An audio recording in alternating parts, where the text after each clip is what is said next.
Hello everyone, my name is Megha Balani and welcome to all of you. और आज हम करने वाले हैं झारखंड का मॉडल पेपर। तो सबसे पहले पेपर को करने से पहले हम कुछ पॉइंट्स जो हैं उनको क्लियर कर लेते हैं। झारखंड बोर्ड में क्या होने वाला है, दो टर्म्स होते हैं, टर्म 1 एंड टर्म 2। टर्म 1 जो है आपका ऑब्जेक्टिव बेस पर होता है, जिसमें 40 मार्क्स के क्वेश्चन होते हैं और वो सारे के सारे आपको करने होते हैं। प्लस टर्म 1 एंड टर्म 2 होते हैं। और टर्म 1 में जो है आपको 1.5 घंटे का टाइम मिलेगा, जिसमें आपको सारे ऑब्जेक्टिव क्वेश्चंस होते हैं जिनको सभी को करना होता है। सारे के सारे कंपलसरी होते हैं, कोई भी ऑब्जेक्टिव में नहीं, मतलब ऐसे ऑप्शनल नहीं होता है कि ये करना है वो करना है। सारे के सारे 40 के 40 आपको करने होते हैं।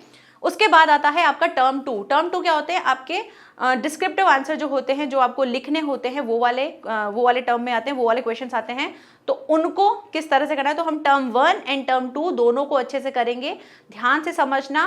प्लस एक और पॉइंट जो सबसे ज़्यादा मतलब मुझे लग रहा है आपसे डिस्कस करना चाहिए झारखंड बोर्ड वालों से, कि जो टर्म 2 है, क्वेश्चन पेपर बहुत ईजी है, लेकिन वहां पर कुछ ट्रिकी चीजें हैं जो जब हम पेपर करेंगे तब मैं आपको बताऊंगी। तो ध्यान से पेपर को पढ़ना। टर्म 2 वाला जो पेपर है उसको अच्छे से पढ़ना, हर एक क्वेश्चन को देखना कि क्वेश्चन क्या कह रहा है और हमें क्या करना है, जिससे आप आराम से पूरा पेपर भी कर लो और एक्स्ट्रा ना करके जिस टाइम में जो आपको करना है उसको कंप्लीटली करो, वरना पेपर छूट जाएगा। आप अगर पेपर को सही से नहीं समझोगे तो पेपर करते वक्त आप करते आपका टाइम कब निकल जाएगा आपको पता भी नहीं चलेगा, और बाद में आपको पता चलेगा कि अरे मैंने जो किया वो तो मैंने एक्स्ट्रा में कर लिया। तो इस चीजों का ध्यान रखना है। स्टार्ट करते हैं। सबसे पहले टर्म 1। फर्स्ट क्वेश्चन जो है आपको दे रखा है, तो read the following passage and answer the questions from 1 to 5। 1 to 5 तक आपको इस पैसेज के क्वेश्चंस मिलेंगे जो एमसीक्यूज बेस्ड ही होंगे। तो किसके बारे में है, पहले हम पैसेज पढ़ लेते हैं। अगर आपको लगता है कि नहीं पैसेज नहीं, हम पहले सीधा क्वेश्चंस पे आते हैं, तो आप वो भी कर सकते हो। तो सीधा अगर क्वेश्चंस पे जाना है तो क्वेश्चंस देख लो क्या क्या है। क्वेश्चन दे रखा है the passage is about, passage जो है वो किसके बारे में है, तो वो हमको देखना है। नेक्स्ट है व्हाट हैपेंड बिटवीन 1977 एंड 1980। आप क्या करना, जब भी क्वेश्चन देखो तो अंडरलाइन करना। अगर टाइम बचाना है तो अंडरलाइन कर लेना कि मुझे किसको देखना है, 1977 और 1980 को देखना है। पैसेज किसके बारे में है वो देखना है। क्वेश्चन नंबर 3 क्या है, क्वेश्चन नंबर 3 दे रखा है Hafiz did his graduation from, graduation, ठीक है, इस चीज को देख लेना अच्छे से कि मुझे ये हिज ग्रेजुएशन जो है ये देखना है, ये कहां पर है। नेक्स्ट है who are among the 350 employees of Hafiz firms from the given option. इन ऑप्शंस में से बताना है, तो इंटीरियर डिजाइनर्स है, ड्राफ्ट्समैन है, आर्किटेक्ट है, ऑल ऑफ द अबव है। तो हमको देखना है कि राइट आंसर क्या है। नेक्स्ट एक और क्वेश्चन है विच of the given option is a synonym of the started. Started का सिनोनिम क्या होता है, तो वो आप चाहो तो पैसे से भी देख सकते हो, अदरवाइज आप यहां से भी देख सकते हो कि क्या क्या होगा। देखो फर्म का मतलब क्या होता है, निश्चित रूप से, तो ये तो हुआ नहीं। कमेंस्ड मतलब होता है जब हम कोई चीज शुरू से शुरू करते हैं, तो ये इसका मीनिंग ये होता है। कंप्लीटेड मीनिंग क्या होता है, कंप्लीट मतलब जब हम कोई चीज पूरी तरीके से समाप्त कर देते हैं उसे कहते हैं। मॉडेस्ट मतलब होता है बिल्कुल मामूली सा, ठीक है, तुच्छ सा, जिसको हम कहते हैं उसे कहते हैं मॉडेस्ट। तो अगर आपको कमेंस्ड का मीनिंग नहीं पता है तो भी आप कैसे कर सकते हो, भी फर्म पता है, जिसका मतलब पता है उसको एलिमिनेट कर दो, तो राइट आंसर आपको फाइंड करने में हेल्प मिल जाएगी। तो यहां से राइट आंसर जो है वो क्या होने वाला है, बी, ठीक है।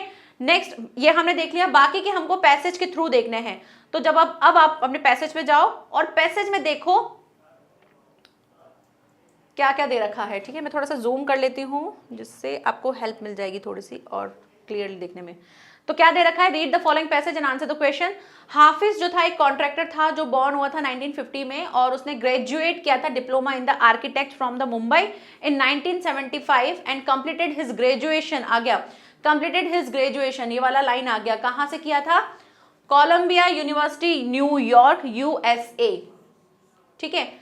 गलती कहां हो सकती है, गलती हो सकती है अगर हमने ग्रेजुएशन ठीक से नहीं पढ़ा और हम ग्रेजुएट देख के क्या लगा लेंगे, आर्किटेक्ट फ्रॉम मुंबई 1975, गलती यहां हो सकती है। तो क्वेश्चन को ध्यान से समझना, ग्रेजुएशन कहा है, ग्रेजुएट नहीं कहा है, तो राइट आंसर हमारा ये वाला होगा, ठीक है।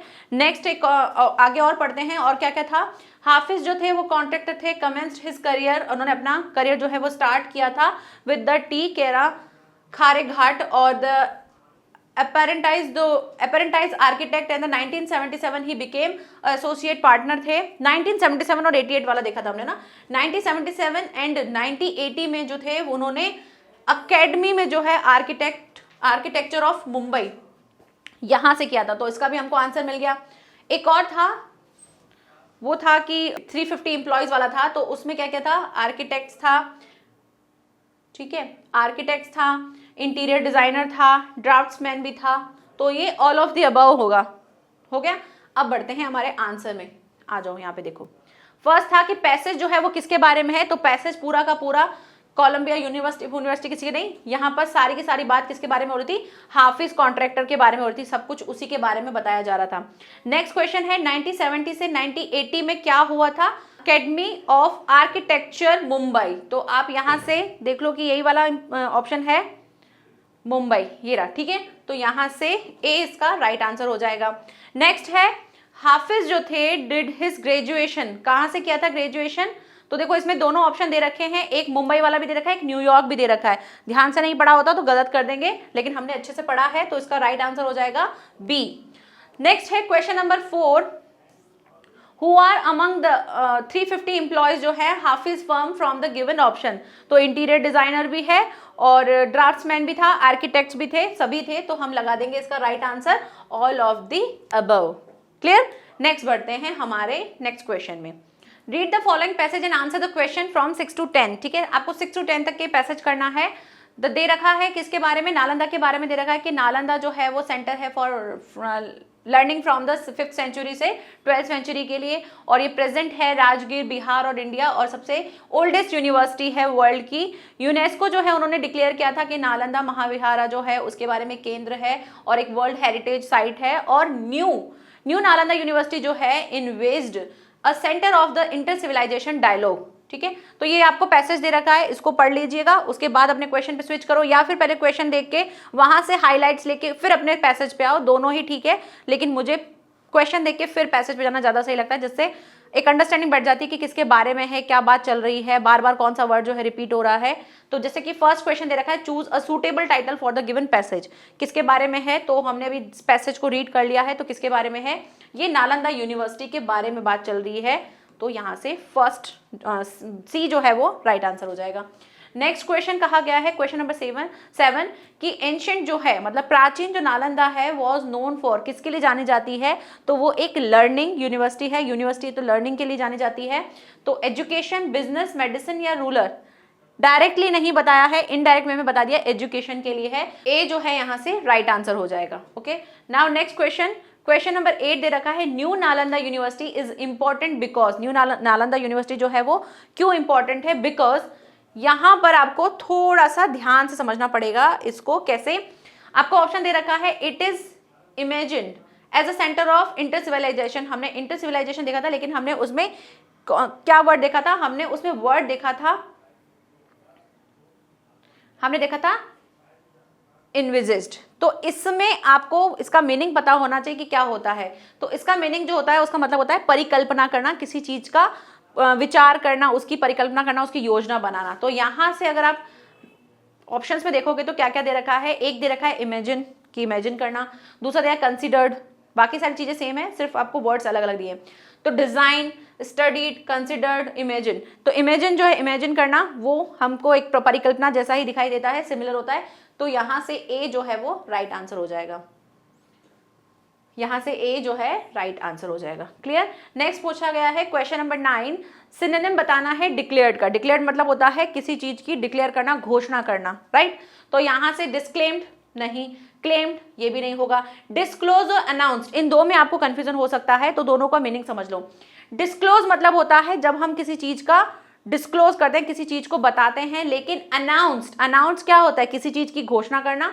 ऐसे ही हम डिक्लेयर, जैसे बोलते हैं ना रिजल्ट डिक्लेयर्ड हुआ, तो ये क्या है, रिजल्ट जो है वो घोषित किया गया है, उसी तरह से होता है। ऐसे ही अनाउंस करना भी क्या होता है, एक घोषणा करना ही होता है, तो ये इसका सिमिलर है, तो D is a right answer हो जाएगा। ठीक है, नेक्स्ट आगे है, लास्ट क्वेश्चन है क्वेश्चन नंबर 10, राजगीर, बिहार और India is a famous for, किसके लिए फेमस है, क्योंकि ये वर्ल्ड की क्या है, ओल्डेस्ट यूनिवर्सिटी है, तो यहां से ए इसका राइट आंसर हो जाएगा।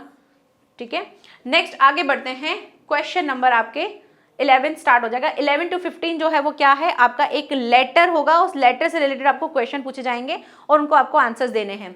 इस टाइप का सिलेबस, इस टाइप का जो पैटर्न है और किसी बोर्ड में नहीं है, झारखंड बोर्ड में ही है, जो बहुत अच्छी चीज भी है क्योंकि आपको 40 मार्क्स अगर आपके एमसीक्यूज वाले अगर सही हो जाते हैं तो आपको काफी हेल्प मिल जाती है। तो अच्छे से करना, बहुत तरीके से ध्यान से समझ के क्वेश्चन को तरीके से पढ़ के फिर करना। अगर पूरे अच्छे से पढ़ के कर दिया तो 40 मार्क्स के 40 मार्क्स मिल जाएंगे, कहीं भी एक नंबर कट नहीं होगा। ठीक है, नेक्स्ट आगे बढ़ते हैं। अज्यूम करना है आपको कि आप क्या है, खुद, योर सेल्फ। अच्छे से क्वेश्चन को ध्यान से पढ़ना है। अज्यूम करना है योर सेल्फ, आप क्या है, सुमन या सुनील। ठीक है, यानी कि लिखने वाला कौन है, सुमन या फिर सुनील। मैं हाईलाइट कर देती हूँ जो जो आपको पॉइंट ध्यान रखने हैं। ठीक है, सुमन एंड सुनील। आपको लेटर लिखना है किसको, अपने फ्रेंड को जिसका नाम क्या है, किरण और करण। कॉन्ग्रेचुलेट करना है हिम और हर या फिर हर और his.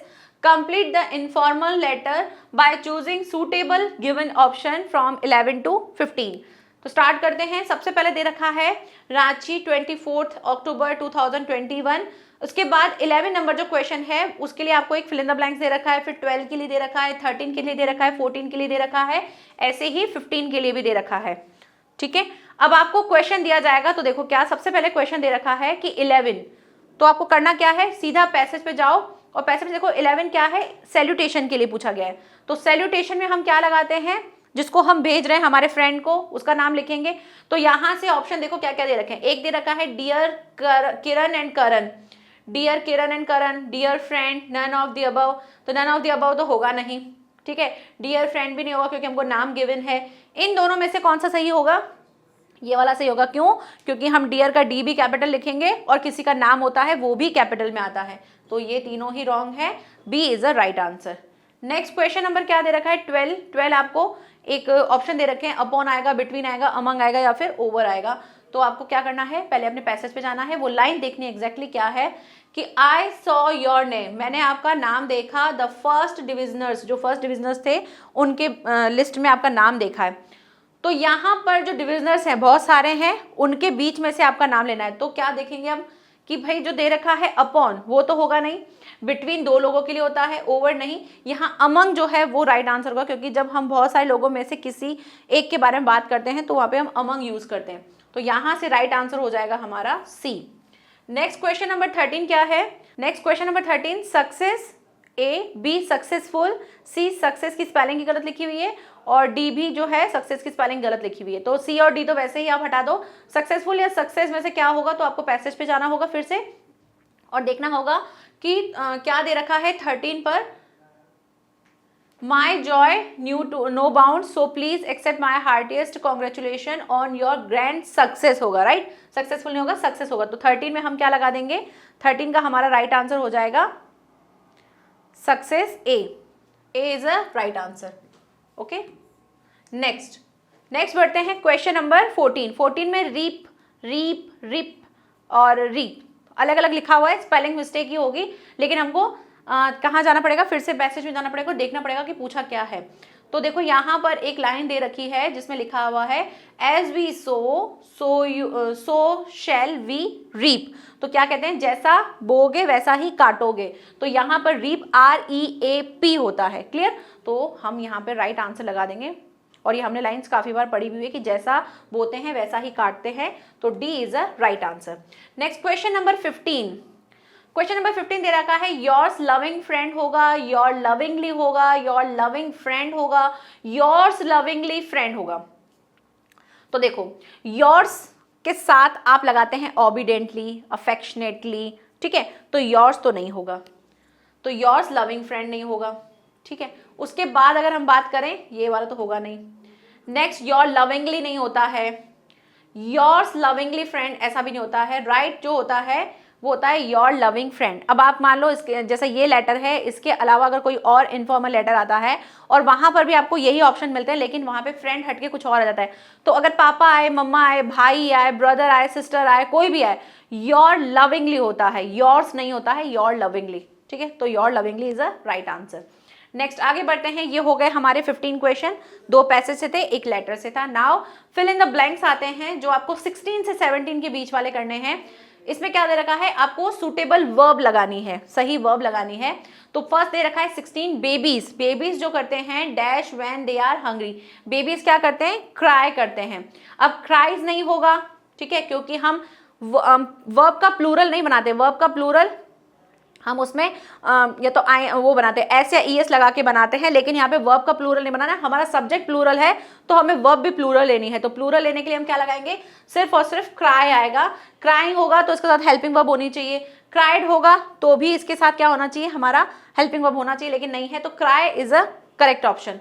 Now next question is question number 17, what time, time क्या हुआ है। तो अलग अलग दे रखा है, एक पूछा गया है what time the train leaves, train के निकलने का समय क्या होता क्या है, या ट्रेन किस समय निकलती है। लीव्स द ट्रेन ये नहीं है, क्योंकि लीव्स द ट्रेन से पहले हमारे पास लीव से पहले एक सब्जेक्ट होना चाहिए जो नहीं गिवन है। तो डज द ट्रेन लीव्स ये भी नहीं आएगा, अगर डज से स्टार्ट होगा तो डज ही आना चाहिए, व्हाट बाद में, फिर व्हाट का कोई काम नहीं है।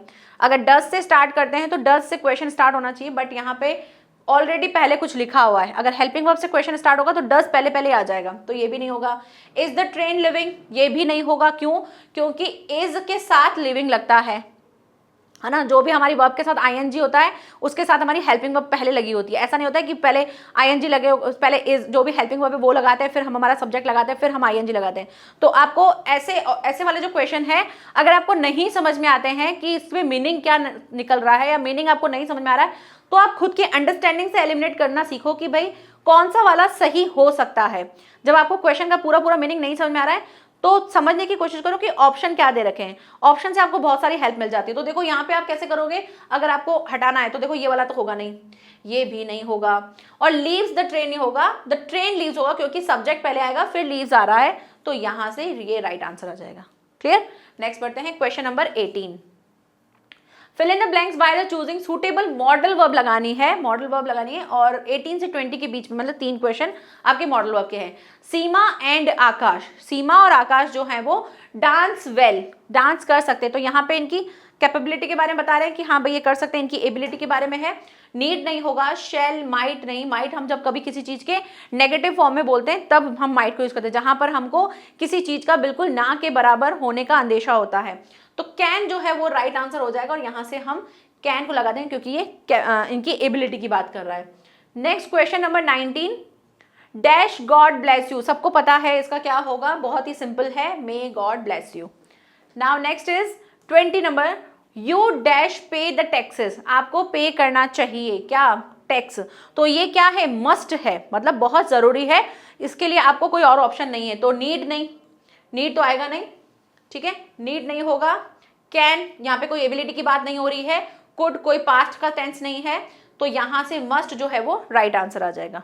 क्लियर। नेक्स्ट बढ़ते हैं question number 21, fill in the blanks by the choosing suitable non-finite from the given option from 21 to 23। तो सबसे पहले नॉन फाइनाइट वर्ब अगर आपको नहीं पता है तो मैं थोड़ा सा रिकॉल कर देती हूँ, क्या होती हैं, ये होती तो वर्ब ही है, लेकिन ये वर्ब से निकलकर उनके साथ कुछ मॉडिफाई होती हैं, वो एज अ वर्ब काम नहीं करती हैं। हमको दिखता है वो वर्ब जैसी हैं, लेकिन वो वर्ब के जैसे काम नहीं करती हैं। जैसे हम जेरेंट की बात करते हैं, फाइनाइट इन्फिनेटिव की बात करते हैं, तो ये सारी वर्ब जो होती हैं वो होती वर्ब से ही है, लेकिन काम वर्ब की तरह नहीं करती हैं। ठीक है, तो जैसे दे रखा है शी इज टू वीक, वो बहुत वीक है। अब आपको उस टाइम पे नहीं याद आ रहा है कि कैसे होगा क्या होगा, तो पहली चीज आपको ये पता होना चाहिए कि वॉकिंग के साथ तो हम इज लगाते हैं, तो ये तो होगा नहीं।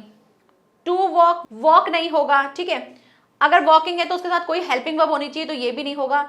तो आपको डायरेक्टली वैसे ही पता चल जाएगा कि जब किसी भी वर्ब के साथ हम टू लगा के यूज करते हैं तो वो भी हमारी एक नॉन फाइनाइट वर्ब होती है, तो राइट आंसर हो जाएगा बी। नेक्स्ट क्वेश्चन है क्वेश्चन नंबर 22। क्वेश्चन नंबर 22 क्या दे रखा है, dash job is not easy, क्या है, जॉब को पाना इजी नहीं है। तो यहां से भी अगर आपको नॉन फाइनाइट वर्ब होगी तो आपको वैसे ही पता चल जाएगा कि यहाँ पर या तो एक वर्ब में टू लगकर हमको मिलता होगा, या फिर एक वर्ब में आईएनजी लगते हुए एज अ जेरेंड वो कैसे यूज हो रहे होंगे, या तो किसी सब्जेक्ट की तरह यूज हो रहे होंगे या फिर किसी ऑब्जेक्ट की तरह यूज हो रहे होंगे। तो यहाँ पर आपको गेट्स तो होगा नहीं, क्योंकि हमको पहले से सब्जेक्ट कुछ पता ही नहीं है। गेट भी नहीं होगा, टू गेट्स नहीं होगा। अगर टू गेट होता तो हम फिर भी सोचते, लेकिन गेट्स है तो गेट्स नहीं होता है, टू के साथ गेट की मेन फॉर्म ही लगती है, एस या ईएस नहीं लगता है। Getting is a right answer, getting job is not easy, मतलब जॉब को पाना इतना इजी नहीं है। ठीक है, नेक्स्ट आगे बढ़ते हैं 23 number, dash is injurious to health, क्या है हानिकारक, तो स्मोक, स्मोक, स्मोक्ड या स्मोकिंग, स्मोकिंग होगा। ओके, स्मोकिंग जो है वो हमारे हेल्थ के लिए हानिकारक है। तो D is a right option. Now next क्या है, नेक्स्ट आपको फिर से एक पैसेज दे रखा है जिसमें क्या कहा गया है कि read the passage given below, आपको जो नीचे पैसेज दिया गया उसको पढ़ना है। Answer the question that follow from 24 to 27, 24 से 27 के बीच के जो क्वेश्चन है आपको करने हैं। किसके बारे में दे रखा है, ये आपका सीन वाला मतलब आपने पढ़ रखा है वो वाला पैसेज होगा। वी हु वर आउटलॉज यानी कि नेल्सन मंडेला वाला, आउटलॉज देखते ही हमारे माइंड को क्लिक हो गया ये नेल्सन मंडेला वाला है। तो आप इसको पढ़ना चाहो तो पढ़ो, टाइम वेस्ट मत करना, सीधा ऑप्शंस पे आ जाना, क्योंकि हमारा जो चैप्टर पढ़ा हुआ है तो हम काफी चीजें तो वैसे ही कर सकते हैं।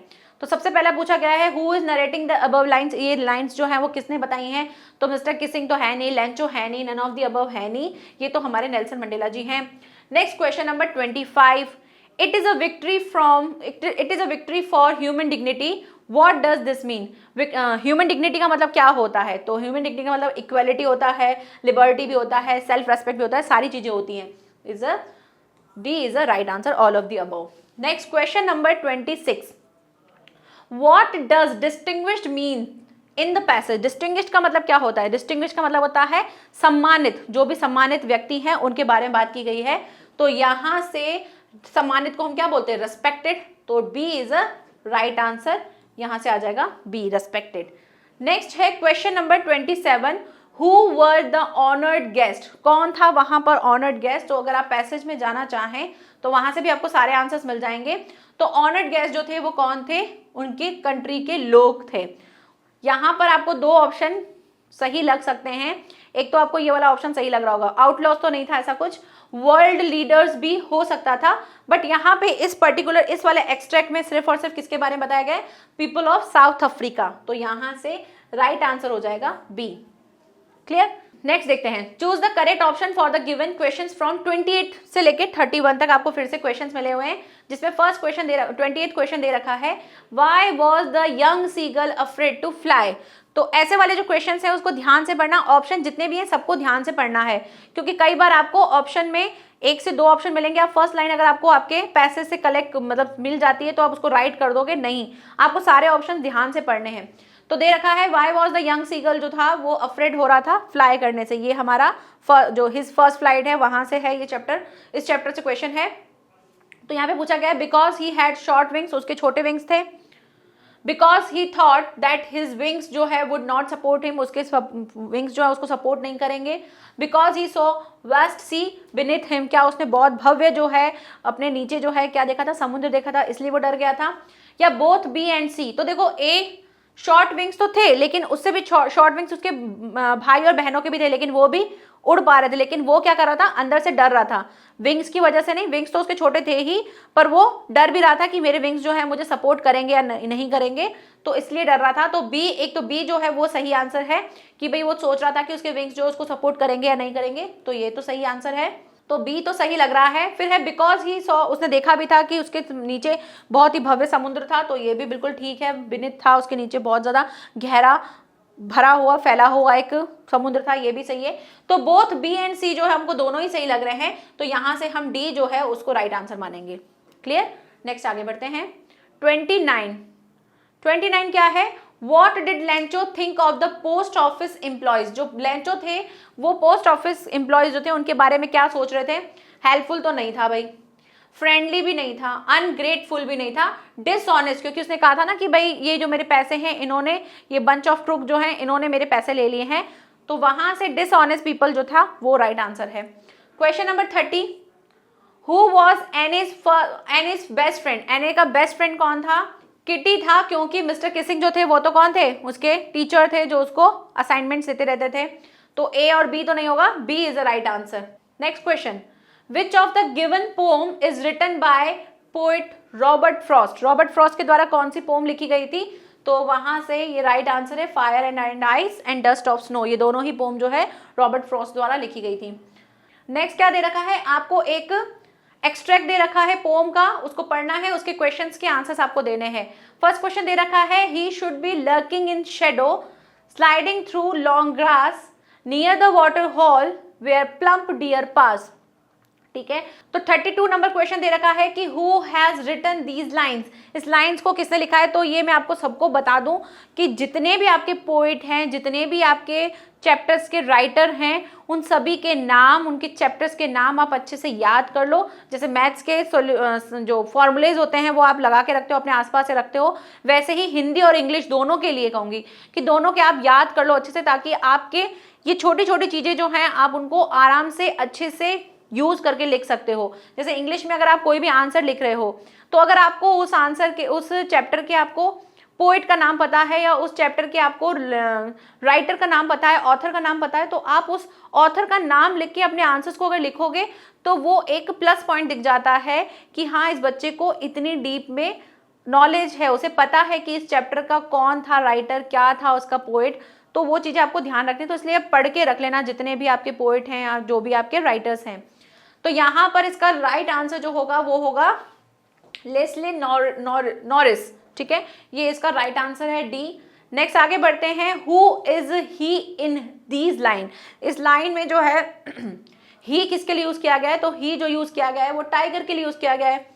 Okay, now next question number 34 दे रखा है। व्हाट डज प्लम्प, प्लम्प का मतलब क्या होता है, प्लम्प मतलब होता है गुदगुदा सा, ऐसे गुदा, मतलब वो क्या बोलते हैं, फूला फूला सा, फ्लफी सा होता है।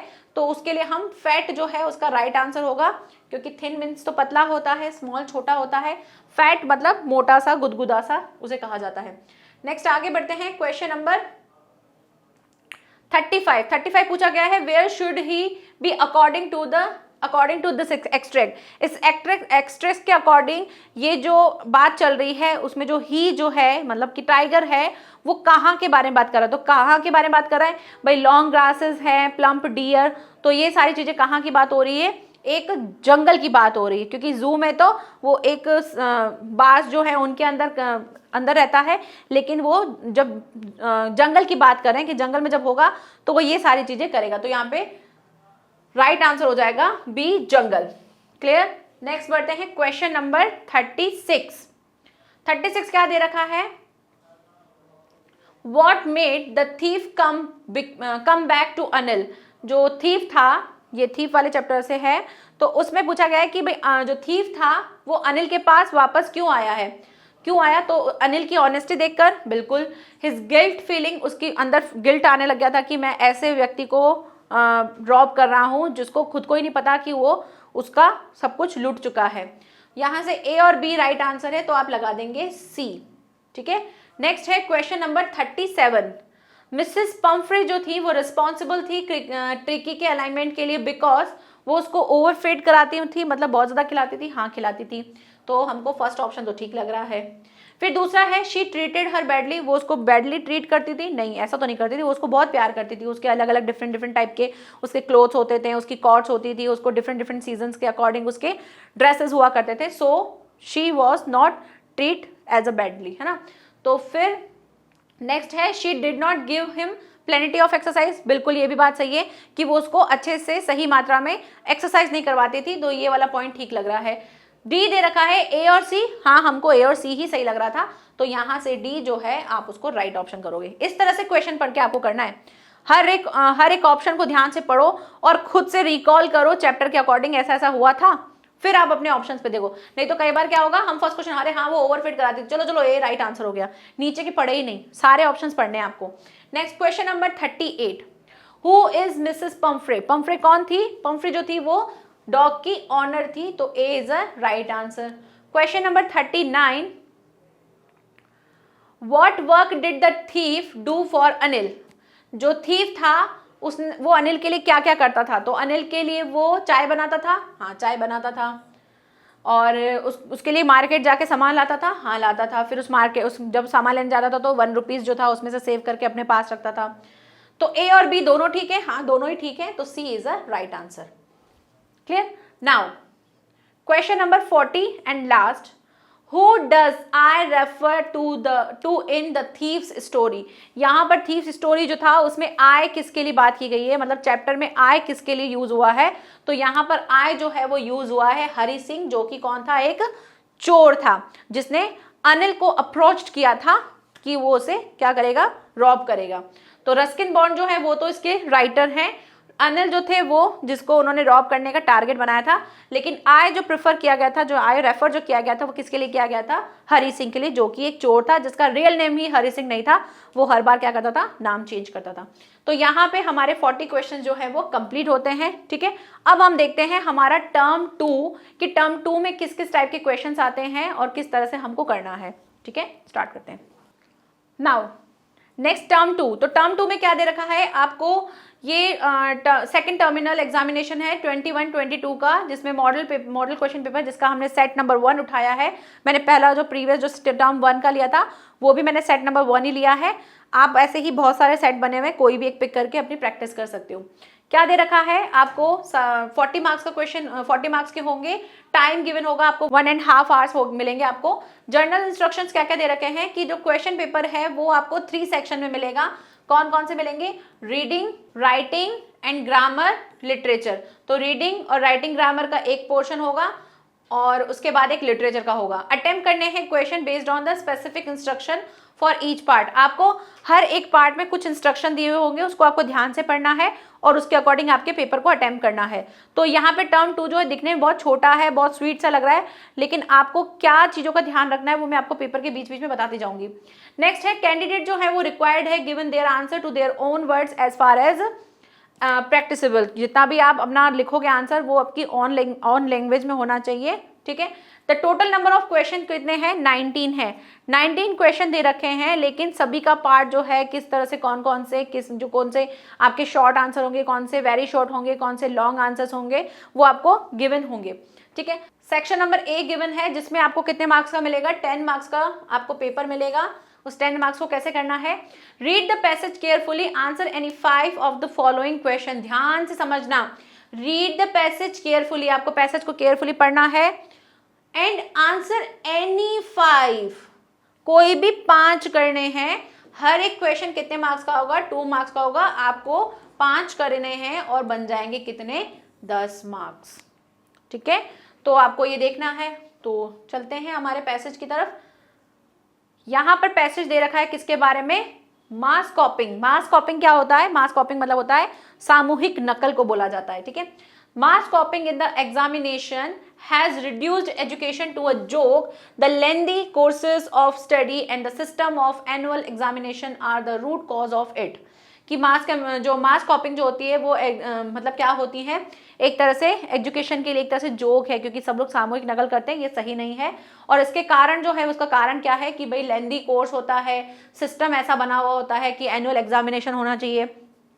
तो उसके बारे में बताया, how is it possible for any human being to express honesty within 3 hours. फिर यहाँ पे बताया गया कि कैसे एक स्टूडेंट जो है वो 3 घंटे में अपनी ईमानदारी शो कर सकता है। तो यहाँ पे ऐसी चीज नहीं होनी चाहिए। All that he learns in full 1 year, कि भाई उसने जो भी 1 साल में जितना भी पढ़ा है वो सारा का सारा वो ईमानदारी से 3 घंटे में कैसे बता पाएगा। तो ये चीज उन्होंने बताई है। नेचुरली कि स्टूडेंट जो है वो फोर्स होते हैं to cram certain things and copy other from the some sources of examination. फिर वो क्या करते हैं, इस तरह की हरकतें कर देते हैं कि कुछ ले आते हैं चिटविट और उसका चीटिंग करके यूज करते हैं। The result of a student should be determined by his performance round the year. तो यहाँ बताया गया कि स्टूडेंट का जो रिजल्ट है वो कैसे लेना चाहिए, उनको निश्चित करना चाहिए कैसे, उसके पूरे परफॉर्मेंस मतलब पूरे साल में उसका परफॉर्मेंस कैसा रहा है उसके बेस पे उनका रिजल्ट होना चाहिए। और टीचर्स को भी क्या करना चाहिए, इस तरह के डिफिकल्ट टास्क देने चाहिए, उनको बताना चाहिए कि कंसिडरेशन और उनको ब्रेव रहना चाहिए, उनको बताना चाहिए। मतलब टीचर का बहुत ज्यादा रोल बताया है यहाँ पे। His role in his connection is very significant, और बहुत ज्यादा सिग्निफिकेंट यानी कि महत्वपूर्ण है उनका रोल। यहाँ पे बात हो रही है, अब यहाँ पे क्वेश्चन दिए गए हैं, आपको कितने दिए गए क्वेश्चन, 7 दिए गए हैं और हमको कितने करने हैं, सिर्फ 5 करने हैं, 5 करने हैं। तो मैं आपको बता दूं कि अगर जिसको थोड़ा सा प्रॉब्लम होता है कि हमको थोड़ा कम समझ में आ रहा है या हमको सेफली प्ले करना है ना, 40 वाले वो तो आपको बिल्कुल सही से करने, उनकी अच्छे से प्रैक्टिस कर लेना। लेकिन अगर आपको लग रहा है कि जहां मुझे चॉइस मिल रही है, तो जहां पर चॉइस मिल रही है उसको छोड़ो मत, उसका अच्छे से यूज करो। तो कैसे यूज करोगे, आप सारे क्वेश्चन देख लो और देखो कि मुझे कौन कौन से सही लगते हैं जो मैं 5 करूंगा या करूंगी। पहला क्वेश्चन देखो कि पूछा गया है, what has made education a joke. इसका तो आंसर पूरा पूरा यहां से मिल रहा है भाई, कि mass copying in the examination has education to a joke, पूरा पूरा मिल रहा है। हम इसका आंसर लगा देंगे। चलो फर्स्ट तो मुझे आ रहा है, नेक्स्ट देखते हैं।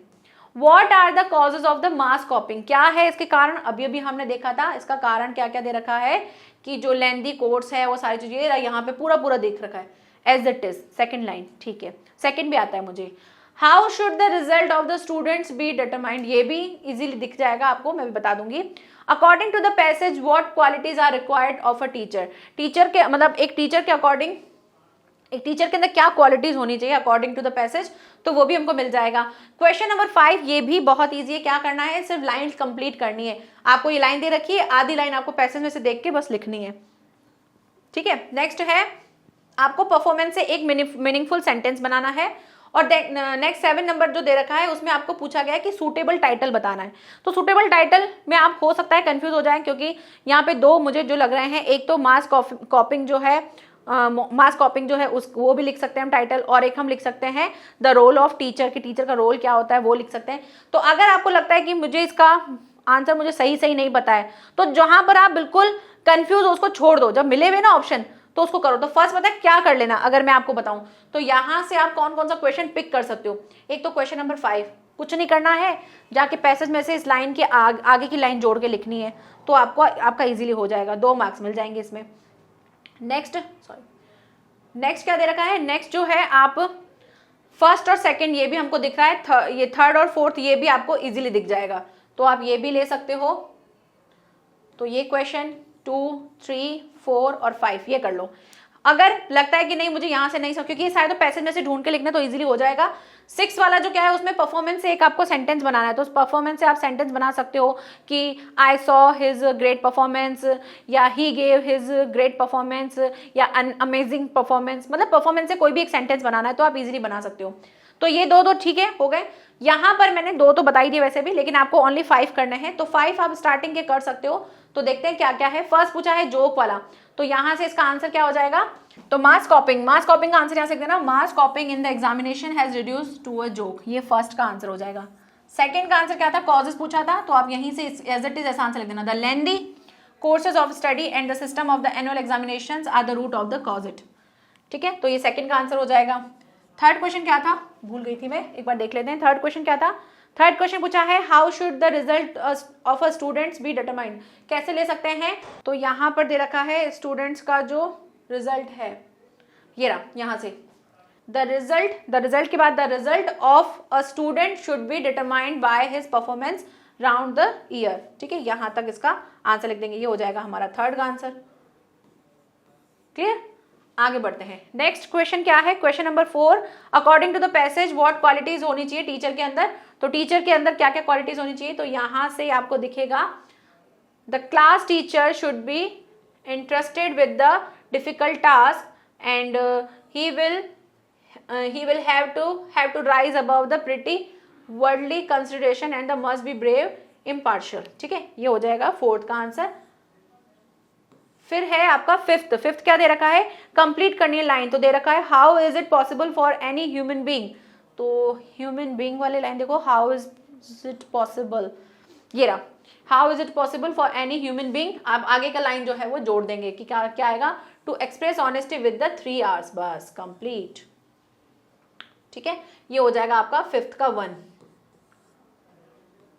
ओके, नाउ नेक्स्ट क्वेश्चन क्या है, नेक्स्ट क्वेश्चन इसका ही नेक्स्ट क्या दे रखा था कि mass copying in the examination, first line ही थी मास कॉपिंग, ये रहा मास कॉपिंग, ये पूरी जो फर्स्ट का आंसर लिखा था ना वही फिफ्थ में भी आप एज इट इज यहाँ से लिख देना कि mass copying in the examination, यहाँ से लिख देना has reduce education to a joke, ठीक है। यहाँ से लेके यहाँ तक ये हो जाएगा इसका फिफ्थ का 2 हो गया। और इसके बाद जो है बाकी के 2 तो हमने देख ही लिए थे, आपको तो 5 ही करने हैं, मैं बाकी के 2 भी बता देती हूँ कि परफॉर्मेंस से क्या बना सकते हो। परफॉर्मेंस से ही गेव हिज अमेजिंग परफॉर्मेंस, या ही एन अमेजिंग परफॉर्मेंस लिख सकते हो, या फिर लिख सकते हो आई saw his N amazing performance, मतलब परफॉर्मेंस से कुछ भी बना सकते हो, कोई भी सेंटेंस बना सकते हो। नेक्स्ट है गिव अ सूटेबल टाइटल, तो suitable title role of the teacher भी लिख सकते हो, या मास कॉपिंग इन एग्जामिनेशन हॉल ये भी लिख सकते हो, ठीक है। आगे बढ़ते हैं नेक्स्ट। वैसे टीचर वाला ज़्यादा सही है क्योंकि टीचर के बारे में बताया कि टीचर को ऐसा होना चाहिए, पूरे साल में उसका पूरा देखना चाहिए, डिटरमाइन करना चाहिए कि बच्चा कैसे कैसे काम कर रहा है। ओके, तो 10 मार्क्स कंप्लीट हो जाएंगे। सेक्शन बी दे रखा है राइटिंग इन ग्रामर और 11 मार्क्स का है। यहां से आपको ध्यान से समझना है। क्या देखो, सेकंड पार्ट दे रखा है, वो फर्स्ट पार्ट पैसेज का था जिसमें 10 मार्क्स का हो गया। सेकंड पार्ट दे रखा है, सेकंड पार्ट में क्या दे रखी है लाइन कि क्वेश्चन नंबर 8 जो है ना वो कंपलसरी है।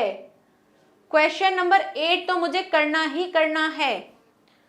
5 और 1 मतलब एक क्वेश्चन करना है, तो क्वेश्चन नंबर 8 तो मुझे करना ही करना है।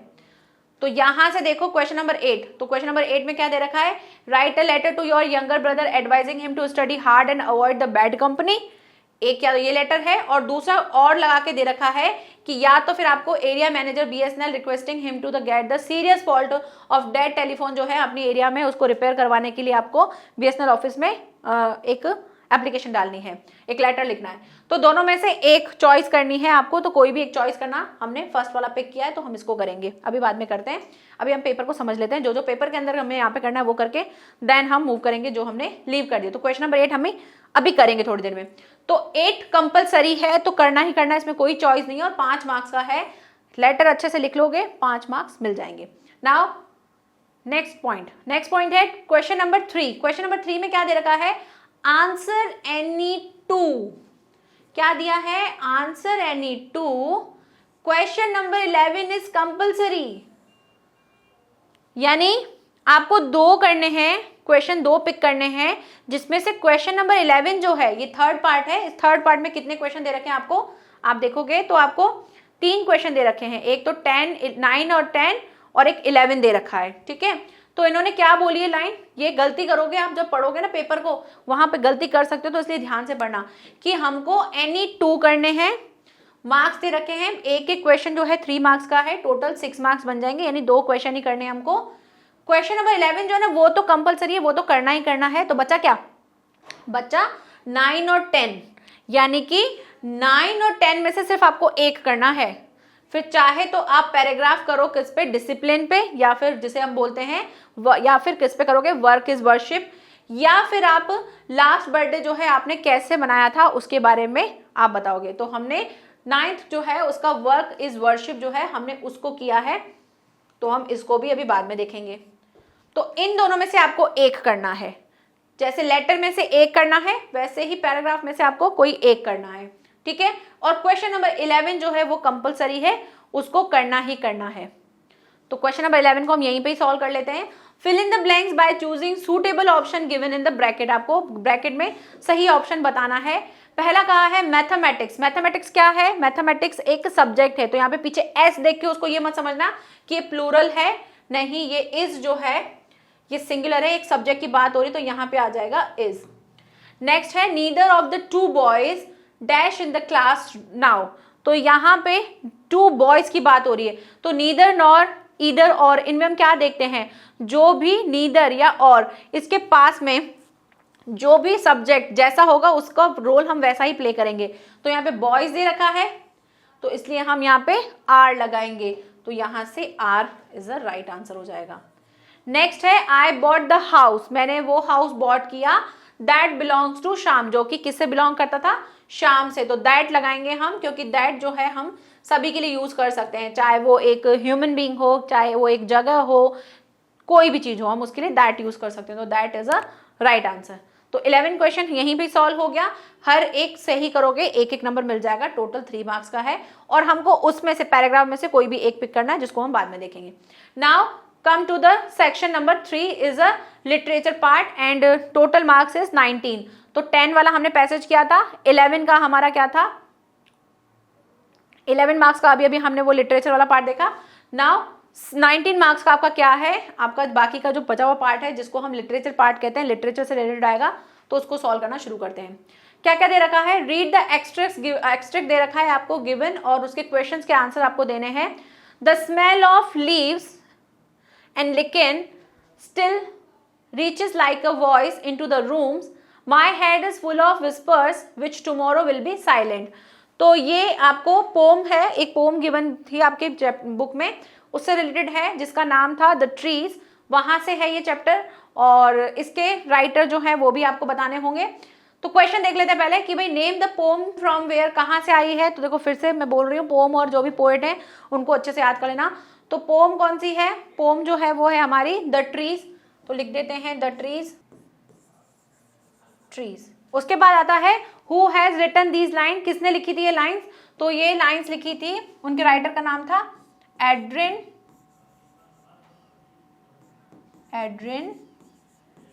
रिच। ओके, नाउ नेक्स्ट है what does the poet say about her head. Poet जो है उन्होंने क्या बताया कि उनके हेड में क्या चल रहा था, तो आप इसका आंसर कैसे लिखोगे? मैं यहाँ पे लिख देती हूँ इसका आंसर। जो पोएट थे वो क्या देख रहे थे, उनको जो है उनके हेड में, ये पोम अगर हम देखें तो ट्री वाली पोम थी, जिसमें पोएट को ऐसा लग रहा था कि जो भी ट्रीज हैं वो आज मेरे घर से निकल के कहाँ चले जाएंगे, फिर से जंगल की तरफ चले जाएंगे, और वो मेरे पूरे घर को तोड़ते हुए, वहाँ से ग्लासेस से निकलते हुए वो आज रात में कहाँ चले जाएंगे, जंगल में चले जाएंगे। तो ये सारी चीज़ें वो देख रही थी। तो वहाँ से इनको मतलब क्या हुआ, उनके हेड में क्या आ रहा था, तो उनके हेड में my head is full of whisper which tomorrow will be silent, मतलब उसके जो उसके मतलब माइंड में क्या चल रहा था, फुसफुसाहट चल रही थी, उसके दिमाग में फुसफुसाहट चल रही थी, वो क्या चल रही थी। तो अब उसको आंसर को कैसे लिखोगे? तो आप इसी में से, अगर आपको नहीं समझ में आ रहा कि मैं क्या लिखूँ, तो इसी में से बना बना के लिख दो। कैसे लिखोगे? सबसे पहले देखो डज दे रखा है, तो यानी आंसर कैसे लिखना है हमको? प्रेजेंट में लिखना है। तो कैसे लिखोगे? द पोएट सेज, ठीक है, the poet says that the smell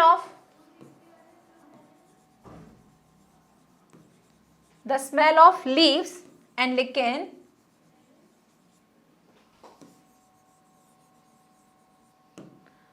still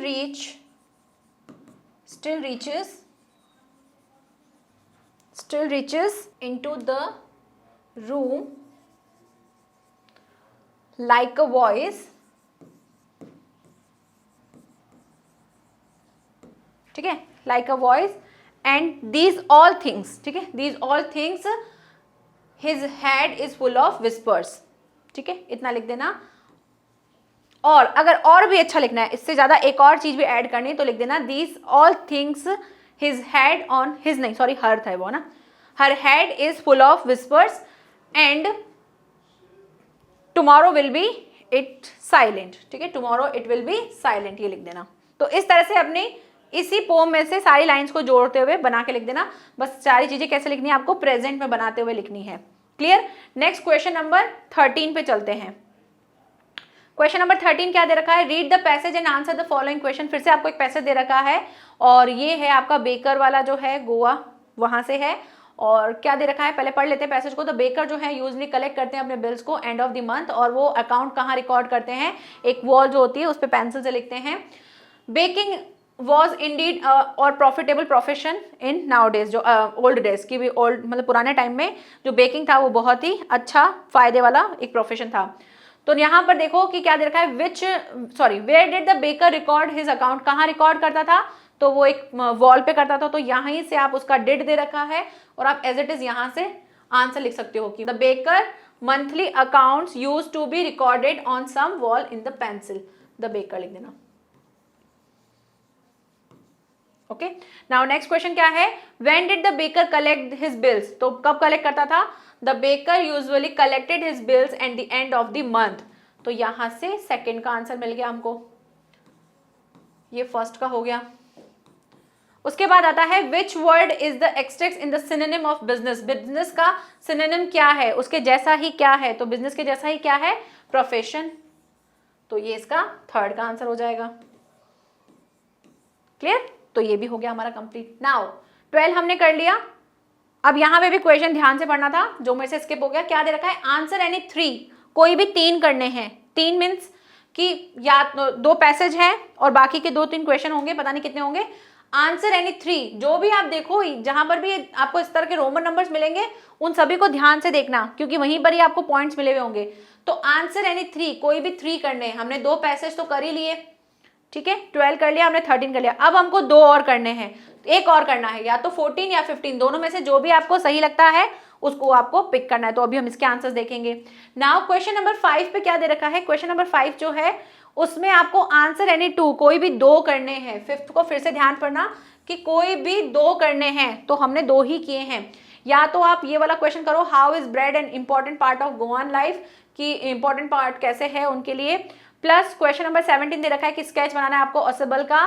question number 18 है कि हॉरेस डेनबाय जो थे वो शूट ओवर ग्रेंज में किससे मिले थे और उनका प्लान जो था वो कैसे अफेक्ट हुआ। And why does Wally refuse to look out the window on her way back, कि वली ने जो है क्यों मना कर दिया था कि मैं बाहर की तरफ जो है वो नहीं देखेंगी। तो ये सारी चीजें जो हैं आपको किस किस तरह से बनानी है, तो आपको कोई भी 2 आंसर करने हैं, तो स्टार्टिंग के 2 या जो भी आपको सही लगता है वो 2 करने। मैंने 16 और 17 किया है। अब बढ़ते हैं हमारे आंसर्स की तरफ जो हमने छोड़ दिए थे, ठीक है।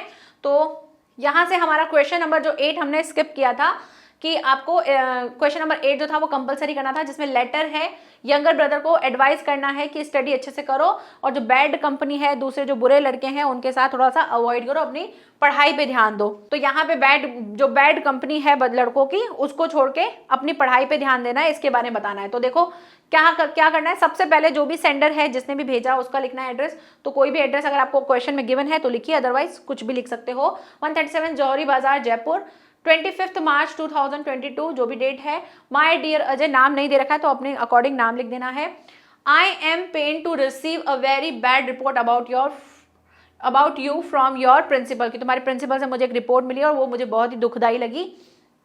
You are in a bad company, तुम एक गलत संगत में हो। You do not attend the classes regularly, तुम क्लासेस जो है रेगुलरली नहीं अटेंड करते हो।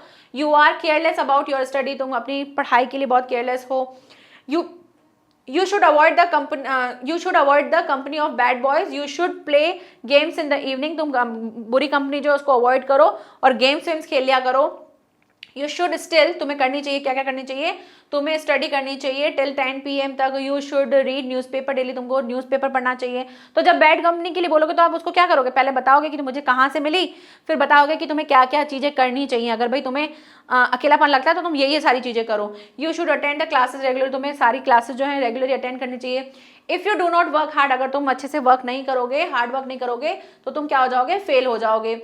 You will loss 1 valuable year of your life, तुम अपनी लाइफ से एक इंपॉर्टेंट साल जो है उसको खो दोगे। I hope that I will not hear anything against your future, मैं आशा करता हूँ कि मैं नेक्स्ट टाइम जो है तुम्हारे बारे में बुरा नहीं सुनूंगा। योर लविंग ब्रदर, देखो यहाँ पे भी लविंग ब्रदर आया, लविंग ब्रदर दिनेश, जो भी आपको नाम लिखना है, अगर आपको उस टाइम पे नाम क्वेश्चन में गिवन है तो आप लिखेंगे, अदरवाइज कोई भी नाम लिख सकते हैं। क्लियर।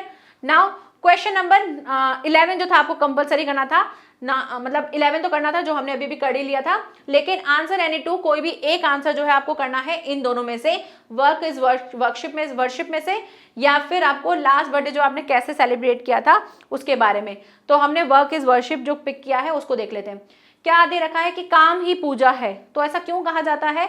सबसे पहले आप उसको हिंदी में सोचो कि काम क्या होता है। काम से ही हमको पहचान मिलती है, हम उससे रिस्पॉन्सिबल बनते हैं, और काम करने के लिए काम करने से लोग हमको जानते हैं, हम अच्छा मनी ले पाते हैं। काम करते हैं तो हम काफ़ी चीज़ें जो हैं, हमें अपने काम को कैसे करना चाहिए, ईमानदारी से करना चाहिए। मतलब काम ही पूजा है, उसको आप कैसे कैसे बना सकते हो, बहुत सिंपल है, इजीली कर सकते हैं। तो we do worship because we want to something, ठीक है, from the Almighty. In fact, it's work which is give us everything as power for. हम ये सारी चीजें तभी होती हैं जितना हम चाहते हैं। Idleness and laziness, जो आप सुस्त जो है वो क्या होता है, could be bring us anything, वो हमको कुछ भी हम नहीं ले पाते हैं। Unless we work hard with the dedication and devotion, we can't achieve anything. अगर हम हार्ड वर्क नहीं करेंगे तो हम कुछ भी अचीव नहीं कर पाएंगे। सेल्फ कॉन्फिडेंस नहीं आता है, डिटर्मिनेशन, प्रिजर्वेंस और हार्ड वर्क जो है वो बहुत ही एक क्या है, की फैक्टर होते हैं किसी भी सक्सेस के लिए। देयरफॉर, इसीलिए we should not only work for the ourselves, but हमको हमेशा अपने लिए काम नहीं करना चाहिए, बाकियों के लिए भी करना चाहिए। So he blesses us. और आगे क्या है, we should work to improve your society. अगर हम काम करेंगे तो हम अपनी सोसाइटी को इम्प्रूव करते हैं, हमारे एनवायरनमेंट को करते हैं। हम सिर्फ अपने लिए काम नहीं करते हैं, हम हमारी सोसाइटी के लिए भी काम करते हैं। डूइंग आवर वर्क जो है, हमें प्यार, रिस्पेक्ट जो है, खुशियाँ मिलती हैं, पॉजिटिव थिंकिंग होती है। हम इम्पॉसिबल चीज़ को पॉसिबल करने में लग जाते हैं, जो कि हम कैसे कर सकते हैं, हार्ड वर्क से कर सकते हैं। और हमारा जो पाथ ऑफ सक्सेस जो है वो भी हमें हमारे हार्ड वर्क से हम उसको अच्छा पा सकते हैं। मतलब हम सक्सेस हो सकते हैं अगर हम हार्ड वर्क करते हैं, तो टफ से टफ चीज़ या इम्पॉसिबल चीज़ भी हम पॉसिबल कर सकते हैं। तो इस तरह से आप वर्क जो है उसको वर्शिप कहते हैं, और हमें जिस तरह से हम एक गॉड के लिए अपनी वर्शिप करते हैं, वैसे ही हमें काम को भी क्या मानना चाहिए, पूजा मानना चाहिए, और डेडिकेशन के साथ उसको करना चाहिए। ठीक है, नेक्स्ट आगे देखते हैं। क्वेश्चन नंबर 14 है, what message does the poem animals wish to convey. आपको 2 क्वेश्चन करने थे। ठीक है, तो 14 और 15 में से आपको कोई भी एक पिक करना है। मैंने दोनों ही कर दिए हैं कि क्या दे रखा है कि एनिमल्स वाली पोम से आपको क्या सीखने को मिला है। तो एनिमल वाली पोम से हमने देखा है कि ह्यूमंस जो हैं वो अपनी वीकनेस जो होती हैं उनको रिमूव करें, और they vice and adopt the virtuous. जो ये गुण जो है वो कहाँ से लें, एनिमल से लें, क्योंकि एनिमल जो होते हैं वो लव, फर्टिनिटी और सिनलेस लाइफ जो है, वो डिस्क्रिमिनेशन, भेदभाव वाली लाइफ जो है उनके अंदर नहीं होती है। वो एक दूसरे से भेदभाव नहीं करते हैं, वो सब लोग एक समान रहते हैं। तो ये सारी चीजें हम ह्यूमंस को उनसे सीखनी चाहिए। तो ये मैसेज हमको कन्वे हुआ है। नेक्स्ट है, भोली के जो पेरेंट्स थे उन्होंने क्यों एक्सेप्ट कर लिया था बिशंबर के साथ उसका विवाह का प्रपोजल, क्योंकि बिशंबर जो थे वो बहुत ही वेल्दी ग्रोसर थे, और उसको उन्होंने कोई डाउरी की डिमांड नहीं की थी, और जो फियर था उनको कि उनकी बेटी जो अगली है और विटलेस है और उसकी वजह से जो उसको इससे शादी नहीं करेगा, इसलिए उन्होंने बिशंबर का प्रपोजल एक्सेप्ट कर लिया। तो यहाँ पे लिख सकते हो, अच्छा हाँ ठीक है, यहाँ पे हो गया कि आप क्वेश्चन जब भी बिकॉज वाले से मतलब बिकॉज से कैसे होगा, जब आपका क्वेश्चन डिड से होगा तो आप कैसे होगा कि Bholi's parents accept his perform, accepted लिख देना। ठीक है, यहाँ पे accepted Bishamber's marriage proposal because, ठीक है, बिकॉज ही वॉज, ये पास्ट में तो आप वॉज ही लगाना। ठीक है, he was a healthy grocer, he did not लगा देना इधर। ठीक है, he did not demand dowry, they fear that being ugly and witless no one else will marry, कि वो ये सोच रहे थे कि इससे कोई शादी नहीं करेगा, इसलिए उन्होंने इसके साथ शादी मतलब इसलिए उन्होंने उसका प्रपोजल एक्सेप्ट कर लिया। ये यहाँ पे डिड है, इसलिए मैंने सारी वर्ब जो है वो चेंज कर दी। क्लियर, नेक्स्ट आगे बढ़ते हैं। तो आप ऐसे क्वेश्चन देखा करो कि अगर क्वेश्चन में डिड है तो मुझे आंसर पूरा कैसे लिखना है, पास्ट में लिखना है। ओके, नाउ नेक्स्ट है 5 नंबर में आपको एनी 2 पिक करने हैं। तो ये 4 क्वेश्चन है, इन चारों में से आपको कोई भी 2 करने हैं। तो देखो 5 मतलब 2 क्वेश्चन करने हैं, 5 + 5 यानी 2 क्वेश्चन करोगे तो 10 मार्क्स का आपका ये भी हो जाएगा कंप्लीट। तो कोई भी 2 उठा दो। एक तो स्केच बना सकते हो, वो बहुत इजी होता है। ब्रेड वाला जो है वो भी बहुत इजी है कि उसमें ब्रेड इंपॉर्टेंट क्यों थी, तो आप बता सकते हो कि वो बेकर वाले गोवा वाले में चैप्टर में क्या था कि ब्रेड जो है वो डिफरेंट फेस्टिवल के लिए डिफरेंट तरीके से यूज होता था। तो जो भी आप डिफरेंट यूज होता था वो सारी चीजें डाल देना। और स्केच में आपको बताना है ऑसबल कैसे थे, बहुत ही फनी से थे, वो एक एजेंट की तरह नहीं दिखते थे, बहुत फैट से थे, वो हैट और ओवरकोट इस तरह से नहीं कैरी करते थे। ठीक है, और बहुत ही ज्यादा क्रिएटिव माइंड वाले थे। तो यहाँ से लिख सकते हो कि ब्रेड जो है वो is a important part of Goan life. Marriage gifts are meaningless without a sweet bread. Marriage जो होती है वो बिना इसके क्या होती है, बिल्कुल ही वेस्ट होती है। जो जिसको हम बोल कहते हैं, मैरिज के लिए बोल बनाया जाता था। और पार्टी और फीस्ट जो थे वो चाम होते थे, बिना ब्रेड के उसमें चाम नहीं होता था। सैंडविचेस जो होते थे वो इंपॉर्टेंट होते थे किसी भी डॉटर की एंगेजमेंट के लिए। एंड केक्स एंड बॉलिनहर्स जो थे वो बहुत इंपॉर्टेंट होते थे किसके लिए, क्रिसमस के फेस्टिवल के लिए। थर्स जो इस प्रकार के जो प्रेजेंट्स है उनसे पता चलता है कि जो बेकर्स की जो फर्नेसेस है यानी जो भट्टियां हैं in the village is absolutely essential, वो बहुत ज़्यादा एसेंशियल यानी बहुत ज़रूरी है, जो कि हम देख रहे हैं कि क्योंकि ब्रेड जो है वो हर ओकेजन में वहाँ पर यूज होता था। क्लियर, नाउ क्वेश्चन नंबर 17 जो है गिव अ स्केच बनाना है आपको ऑसबल का। तो ऑसबल जो थे वो डिडंट अपीयर, वो बिल्कुल नहीं दिखते थे एक एक्टिव और एचडी जो है सीक्रेट एजेंट की तरह दिखते हो। वो कैसे दिखते थे, बिकॉज वो बहुत ही ज्यादा फैट थे, उनका एक्सेंट जो था वो भी प्रॉपर नहीं था। वो स्पोक करते थे फ्रेंच और जर्मन पासिबली, मतलब कभी फ्रेंच कभी जर्मन बोल लेते थे। और he had never lost the American accent completely. और ही बॉट, उन्होंने क्या किया था, उन्होंने एक्सटेंड किया था 20 ईयर्स तक वो वहीं पर रहते हैं बॉस्टन में। और he had great presence of mind, उनके अंदर प्रेजेंस ऑफ माइंड बहुत अच्छा था। He has the ability to think quickly, वो इजीली क्विकली कोई भी चीज़ को सोच लेते थे और बहुत ही कामली उन चीज़ों को सिचुएशंस को हैंडल करते थे। And he threatened the Max that police was knocking at his door to know about him. उसने डरा भी दिया था जो दूसरा आया था फाइल्स को लेने के लिए, तो उसको भी उसने पुलिस का नाम देते हुए डरा दिया था, जबकि बाहर कोई पुलिस थी नहीं, वेटर था। तो इस तरह से थोड़े से क्रिएटिव थे, थोड़े से मतलब उनका माइंड जो था बहुत क्रिएटिव था। वो हर एक सिचुएशन को बहुत ही अच्छे से हैंडल कर लेते थे, बहुत ही कामली और बहुत सूदिंगली वो हर चीज़ों को समझ पाते थे। तो इस तरह से आपको जो चीज़ें जो वर्ड्स आपको समझ में आते हैं वो सारी चीज़ें लिख देना जो भी आपको चैप्टर के अकॉर्डिंग समझ में आया। तो स्केच को आप इस तरह से लिख सकते हो, स्केच जरूर आएगा लिखने को, तो आपको स्केच पता होना चाहिए कि लिखना कैसे है। तो हिंदी में पता होगा तो आप इंग्लिश में उसको आराम से बना के लिख दोगे। तो आपको हिंदी में ध्यान रखना है कि फॉर एग्जाम्पल आपको मटिल्डा के बारे में पूछा जाए कि मटिल्डा का स्केच लिखना है आपको, तो मटिल्डा कैसी थी वो आपको हिंदी में पता होना चाहिए कि मटिल्डा जो थी वो बॉन्गिन साइड में रहती थी, वो बहुत ज़्यादा पुअर थी, और उसकी वो कौन सी ड्रेस पहनती थी, वो किस तरह से बात करती थी, कहाँ बैठती थी, किस तरह से रिएक्ट करती थी बातों पे। तो ये सारी चीज़ें आपको अगर हिंदी में पता होगी तो आप इजीली उसको बना के लिख दो। अगर हिंदी में ये आंसर नहीं पता होगा तो आप नहीं कर पाओगे। तो यहाँ पर हमारा आज का जो चैप्टर, जो आज का जो मॉडल पेपर है वो कंप्लीट होता है। ध्यान से आपको टर्म 2 का जो पेपर है उसको अच्छे से पढ़ना है, क्योंकि अगर आपने क्वेश्चन ध्यान से नहीं पढ़ा तो आप क्या करोगे, अपना टाइम वेस्ट कर लोगे। जैसे कि यहाँ पर दिया गया है एनी 2 करने और आप चारों के चारों करने बैठ जाओगे, और जो अच्छा हो आपको, जो ये कच्चा पक्का, जैसे मान लो आपको ये थोड़ा कच्चा पक्का आता है तो आप ये कर लोगे, ये कर लोगे, ये भी कर लोगे, लेकिन ये आपको बहुत अच्छे से आता था, टाइम ही नहीं बचा, नहीं किया, तो क्या हो जाएगा, आपको मार्क्स तो इनमें से किसी 2 के ही मिलेंगे, जो स्टार्टिंग के 2 लिखे हुए होंगे वो मिलेंगे, बाकी आपका कट हो जाएगा। तो इसीलिए आपको ध्यान से देखना है क्वेश्चन में कि क्या करना है। और वैसे ही ऐसा ही एक सेट जो है उसको, दूसरा सेट नंबर 2 है, 3 है, 4 है, 5 है, कोई भी एक सेट खुद से करके देख लो, एक बार फिर से पढ़ लेना, ताकि आप ये वाली गलतियां जो है ये ना कर पाओ कि सारे क्वेश्चन कर दिए और बाद में पता चला अरे 2 ही करने थे, तो इससे टाइम भी वेस्ट हो जाएगा। 1.5 घंटे का टाइम है, तो आपको जल्दी जल्दी फटाफट कंप्लीट करना है आंसर्स को। तो ठीक है, thank you so much and all the best for your exams. Bye bye and take care.